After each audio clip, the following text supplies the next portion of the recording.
Fenômeno de transporte. Este fenômeno não difere dos que acabamos de falar, senão pela intenção benevolente do espírito, que é o autor, pela natureza dos objetos quase sempre graciosos e pela maneira doce e frequentemente delicada com que são transportados. Consiste no transporte espontâneo de objetos que não existiam no lugar onde se está. Estes são, mais frequentemente, flores, algumas vezes frutas, bombons, joias e outras coisas. Dizemos desde logo que este fenômeno é um dos que mais se prestam à imitação e, por consequência, é preciso manter-se em guarda contra a fraude. Sabe-se até onde pode chegar a arte da prestidigitação em fatos de experiências desse gênero. Poderá ser facilmente enganado por uma manobra hábil e interesseira. A melhor de todas as garantias está no caráter, na honorabilidade notória e no desinteresse absoluto da pessoa que obtém semelhantes efeitos. Em segundo lugar, no exame atento de todas as circunstâncias nas quais os fatos se produzem. Enfim, no conhecimento esclarecido do espiritismo, que só pode fazer descobrir o que era suspeito. A teoria do fenômeno de transporte e das manifestações físicas em geral se encontra resumida de maneira notável na dissertação seguinte por um espírito cujas comunicações têm um caráter incontestável de profundidade e de lógica. Encontrar-se-ão diversas no desenrolar desta obra. Faz-se conhecer sob o nome de Erasto, discípulo de São Paulo, e como espírito protetor do médium que lhe serviu de intérprete.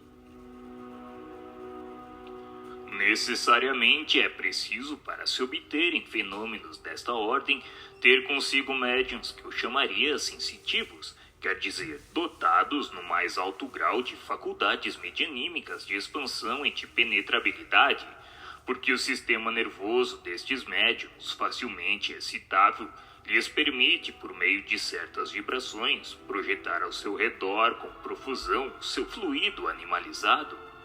As naturezas impressionáveis, as pessoas cujos nervos vibram ao menor sentimento, a menor sensação que a influência moral ou física, interna ou externa, sensibiliza, são pessoas muito aptas a se tornarem excelentes médiuns para os efeitos físicos de tangibilidade e de transporte. Com efeito, seu sistema nervoso, quase inteiramente, está desprovido da capa refratária que isola esse sistema na maioria dos outros encarnados e os torna próprios ao desenvolvimento destes diversos fenômenos. Em consequência, com um sujeito dessa natureza, cujas outras faculdades não são hostis à mediunização, se obterão mais facilmente os fenômenos de tangibilidade, as pancadas dadas nas paredes e nos móveis, os movimentos inteligentes e mesmo a suspensão no espaço da mais pesada matéria inerte. A fortiori se obterão estes resultados se no lugar de um médium se tiver à mão vários outros igualmente bem dotados. Mas da produção desses fenômenos à obtenção dos fenômenos de transporte a todo o mundo, porque neste caso não só o trabalho do espírito é mais complexo, mais difícil, mas bem mais o espírito não pode operar senão por intermédio de um único aparelho medianímico. Quer dizer que vários médiums não podem concorrer simultaneamente na produção do mesmo fenômeno. Ocorre mesmo ao contrário, que a presença de certas pessoas antipáticas ao espírito que opera entrava radicalmente em sua ação. É por esse motivo que, como vedes, é importante acrescentar que os transportes necessitam sempre de maior concentração e, ao mesmo tempo, de maior difusão de certos fluidos, e que não podem ser obtidos senão com médiums, os melhores dotados, aqueles, em uma palavra, cujo aparelho eletromedianímico é o de melhores condições. Em geral, os fatos do transporte são e ficarão excessivamente raros. Não tenho necessidade de vos demonstrar porque são e serão menos frequentes que os outros fatos de tangibilidade. E do que eu disse, vós mesmos deduzireis. Além de que esses fenômenos são de uma natureza tal que não somente todos os médiuns não lhes são próprios, mas todos os espíritos, eles mesmos, não podem produzi-los. Com efeito, é necessário que entre o espírito e o médium influenciado exista uma certa afinidade, uma certa analogia. Em uma palavra, uma certa semelhança que permita à parte expansível do fluido perispirídico, do encarnado, de se misturar, se unir, se combinar com o espírito que quer fazer um transporte. Essa fusão deve ser tal que a força resultante se torne, por assim dizer, uma, ao igual de uma corrente elétrica que, agindo sobre o carvão, produz um foco, uma claridade única. E por que essa união? Por que essa fusão? Direis, é que para a produção destes fenômenos é preciso que as propriedades essenciais do espírito motor sejam aumentadas de algumas do mediunizado. Isso porque o fluido vital indispensável para a produção de todos os fenômenos medianímicos é apanágio exclusivo do encarnado e, por consequência, o espírito operador está obrigado a dele se impregnar. Só então ele pode, por intermédio de certas propriedades de vosso meio ambiente, desconhecidas até então por vós, isolar, tornar invisíveis e fazer mover certos objetos materiais e mesmo os próprios encarnados. Não me é permitido no momento revelar essas leis particulares que regem os gases e os fluidos que vos rodeiam, mas antes que os anos sejam decorridos, antes que uma existência de homem seja cumprida, a explicação dessas leis e desses fenômenos vos será revelada e vereis surgir e se produzir uma nova variedade de médiuns que cairão num estado cataléptico particular, desde que sejam medianimizados. Vede de quantas dificuldades a produção de transporte está cercada. Podeis concluir muito logicamente que os fenômenos desta natureza são excessivamente raros, como eu já disse, e com maior razão, porque os espíritos a eles se prestam muito pouco, uma vez que motiva de sua parte um trabalho quase material, o que é um aborrecimento e uma fadiga para eles. De outra parte, ainda ocorre isso, é que muito frequentemente, malgrado sua energia e sua vontade, o próprio estado do médium lhe opõe uma barreira intransponível. É, pois, evidente, e vosso raciocínio o sanciona, não duvido disso, que os fatos tangíveis de pancadas, de movimentos e de suspensão são fenômenos simples que se operam pela concentração e dilatação de certos fluidos e que podem ser provocados e obtidos pela vontade e trabalho de médiuns que lhes estão aptos.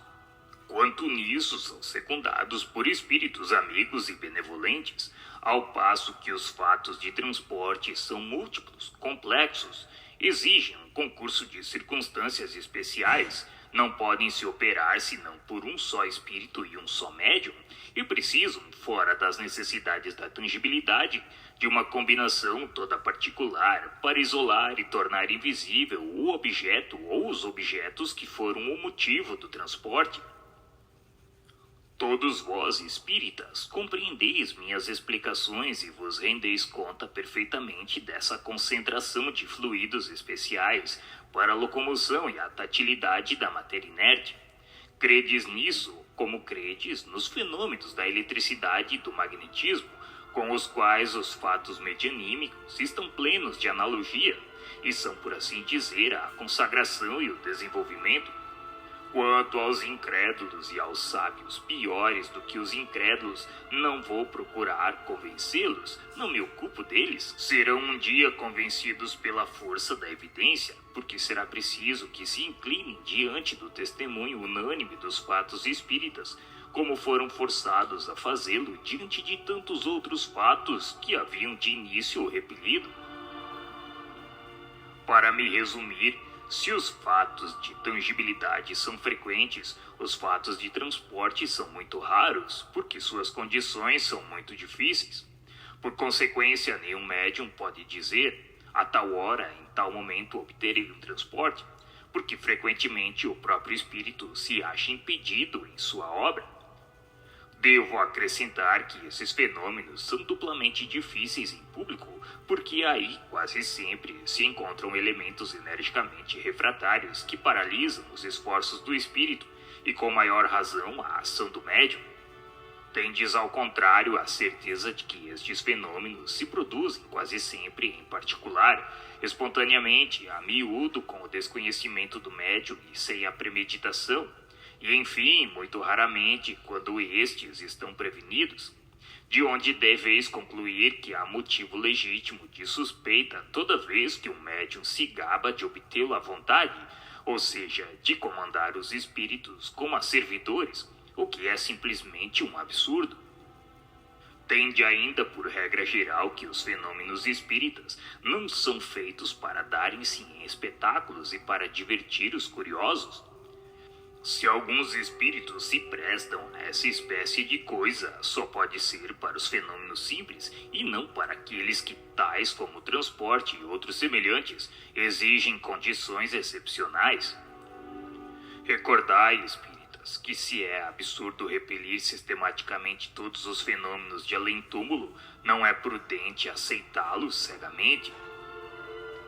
Quando um fenômeno de tangibilidade, de aparição, de visibilidade ou transporte se manifesta espontaneamente e de um modo instantâneo, aceitai-o.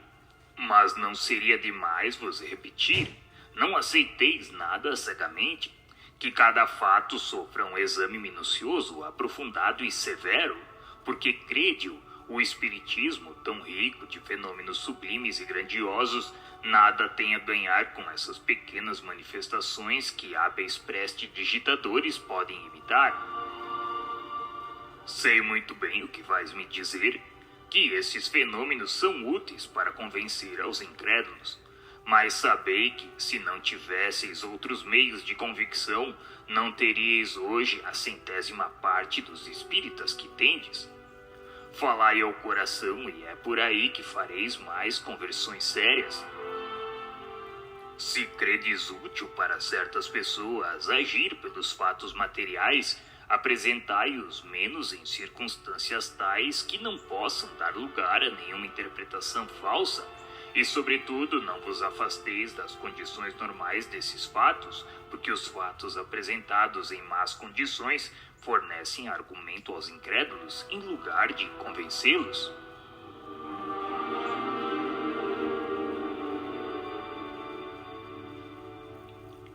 Este fenômeno oferece uma particularidade bastante singular, e é que certos médiuns não o obtêm senão no estado sonambúlico, e isso se explica facilmente. Há no sonâmbulo um desprendimento natural, uma espécie de isolamento do espírito e do perispírito que deve facilitar a combinação dos fluidos necessários. Tal é o caso dos transportes, dos quais fomos testemunha. As questões seguintes foram endereçadas ao espírito que os havia produzido, mas suas respostas, por vezes de sua insuficiência, nos as submetemos ao espírito Erasto, muito mais esclarecido do ponto de vista teórico, e que as completou com observações muito judiciosas. Um é o artesão, o outro o sábio. E a própria comparação dessas duas inteligências é um estudo instrutivo, porque prova que não basta ser espírito para tudo compreender.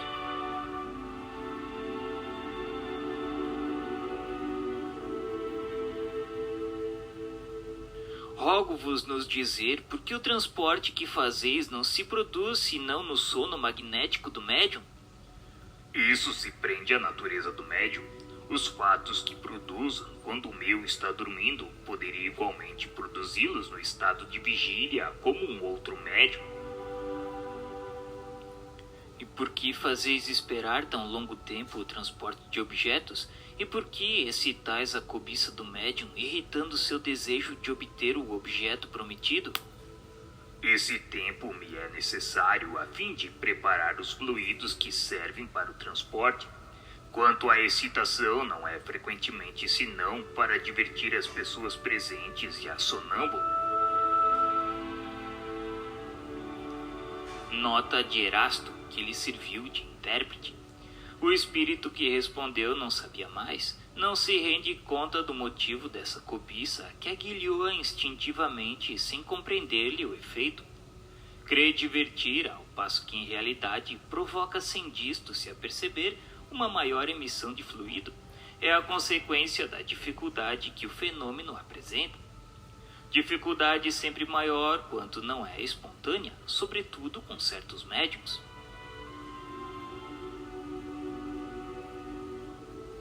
A produção do fenômeno prende-se à natureza especial do médium e poderia se produzir por outros médiums com mais facilidade e prontidão?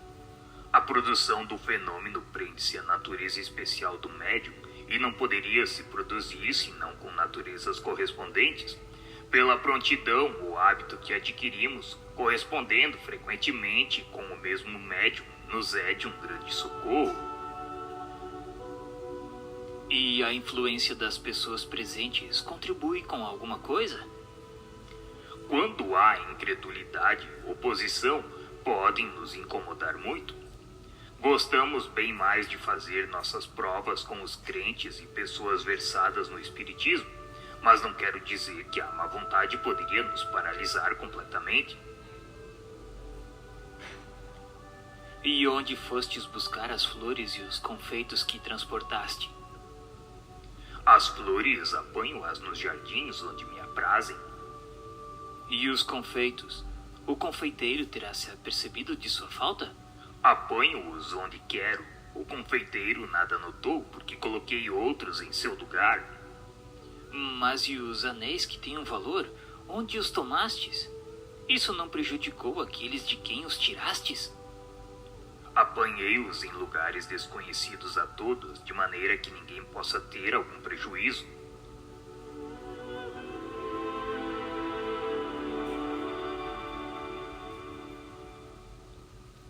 Nota de Erasto.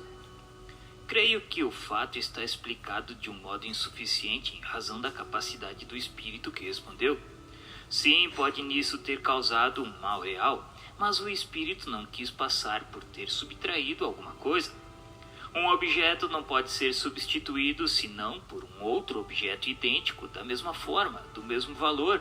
Consequentemente, se um espírito tinha a faculdade de substituir um objeto com o que toma, não teria motivos para tomá-lo, e deveria dar àquele que serve para substituir.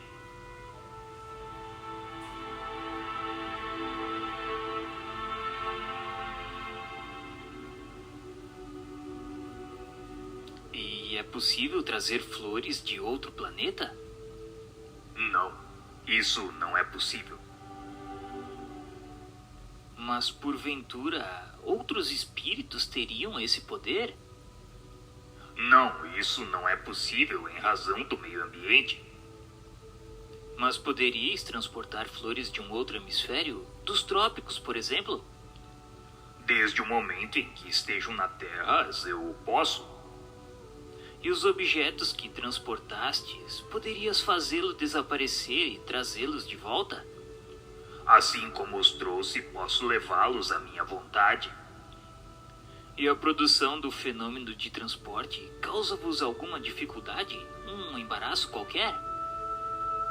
Não nos causa nenhuma dificuldade quando para isso temos permissão. Poderia causar-nos e muito grande se quiséssemos produzir estes efeitos sem estarmos para isso autorizados. Nota de Erasto. Ele não quer admitir sua dificuldade, embora seja real, uma vez que está forçado a fazer uma operação, por assim dizer, material.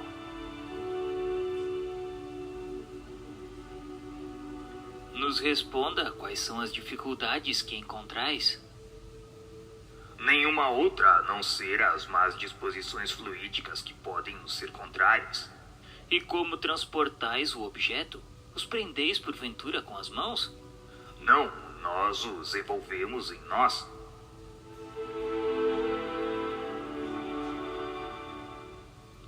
Nota de Erasto.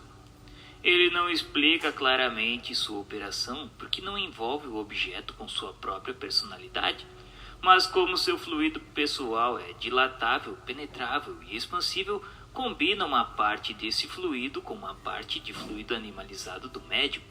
E é nessa combinação que ele esconde e transporta o objeto, motivo do transporte. Não é, pois, justo dizer que o envolve nele.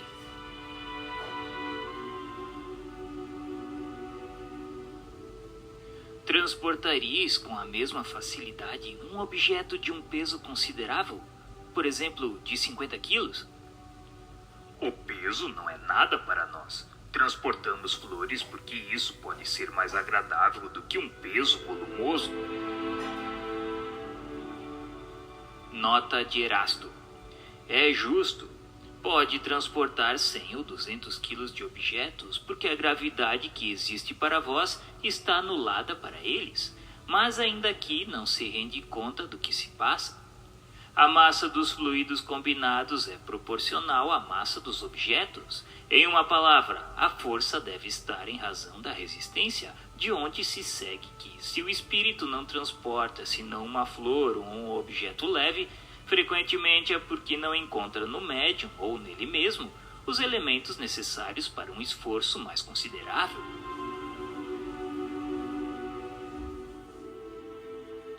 Algumas vezes, há desaparecimento de objetos cuja causa é ignorada.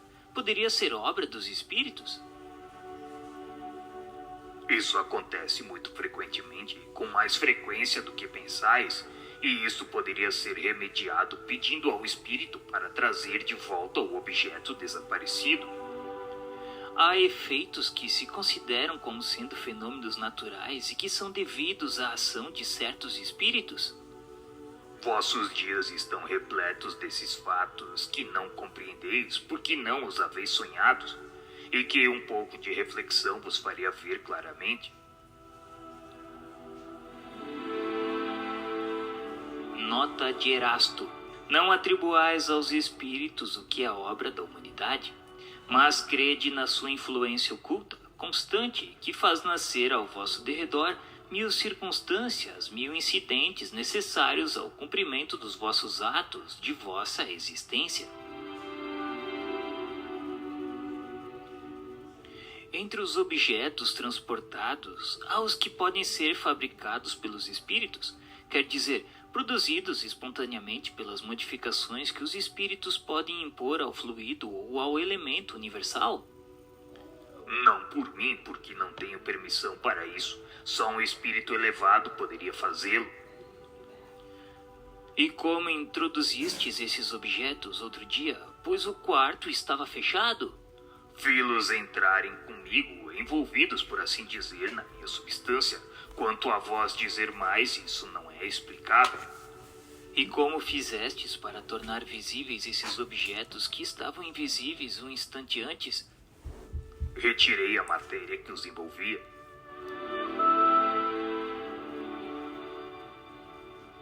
Nota de Erasto. Não é a matéria propriamente dita que os envolve, mas um fluido tomado metade no perispírito do médium, metade no do espírito que opera. Um objeto pode ser transportado num lugar perfeitamente fechado. Em uma palavra, o espírito pode espiritualizar um objeto material de maneira que possa penetrar a matéria? Esta questão é complexa. Para os objetos transportados, o espírito pode torná-los invisíveis, mas não penetráveis. Não pode romper a agregação da matéria, o que seria a destruição do objeto. Tornando invisível esse objeto, pode transportá-lo quando quiser e não apartar-se dele senão no momento conveniente para fazê-lo aparecer. Ocorre de outra forma para aqueles que nós compomos, como não introduzimos senão os elementos da matéria e como esses elementos são essencialmente penetráveis. E como penetramos nós mesmos e atravessamos os corpos mais condensados com tanta facilidade como os raios solares atravessam as vidraças, podemos perfeitamente dizer que introduzimos o objeto no lugar, por mais fechado que seja, mas é somente nesse caso